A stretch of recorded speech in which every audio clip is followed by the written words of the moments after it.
নিজের হাওয়ার অনুবর্তন করে, যে ব্যক্তি নিজের নফসের অনুবর্তন করে, নফসকে প্রবৃত্তিকে অনুসরণ করে, তার থেকে গোমরার কেউ হতে পারে না।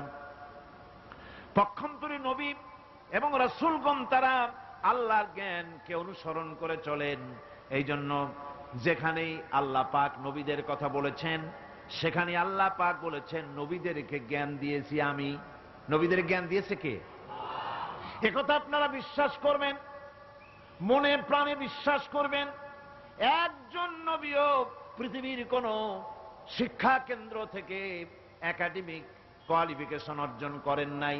কোন নবী title pass, MA pass, BA pass এই ধরনের প্রাতিষ্ঠানিক কোন সনদ তাদের কাছে নাই।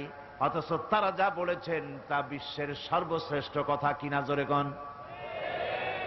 আপনার আমার নবী জনাবে মুহাম্মদুর রাসূলুল্লাহ সাল্লাল্লাহু আলাইহি ওয়াসাল্লাম জীবনেও তিনি লিখতে জানেন নাই, পড়তে জানেন না, সই করতে জানেন না, নিজের নামটা কেমনে লিখবেন তাও তিনি জানেন না। সুলহ হুদায়বিয়ার দিনে, হুদায়বিয়ার সন্ধির দিনে সন্ধিপত্র লেখা হলো, হুজুরের নাম লেখা হলো মিম মুহাম্মাদুর রাসূলুল্লাহ। তার পক্ষ থেকে কুরাইশদের মধ্যে চুক্তিপত্র লেখা হচ্ছে। কুরাইশরা বলল, মুহাম্মদ সাল্লাল্লাহু আলাইহি ওয়াসাল্লামের নামের সামনে যদি রাসূলুল্লাহ লেখো তাহলে তো চুক্তির কোনো দরকার নাই, আমরা তো তাকে রাসূল মানি না, নাউযুবিল্লাহ। মুহাম্মদ বিন আব্দুল্লাহ যদি লেখো তাহলেই আমরা এই চুক্তি মানব।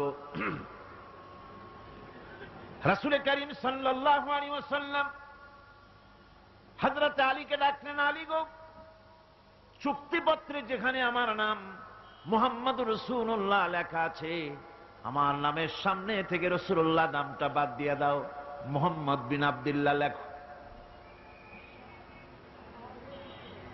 হযরত আলী বলছেন, ইয়া রাসূলুল্লাহ, সারা জীবন আপনার গোলামি করেছি, যা বলেছেন তাই শুনেছি।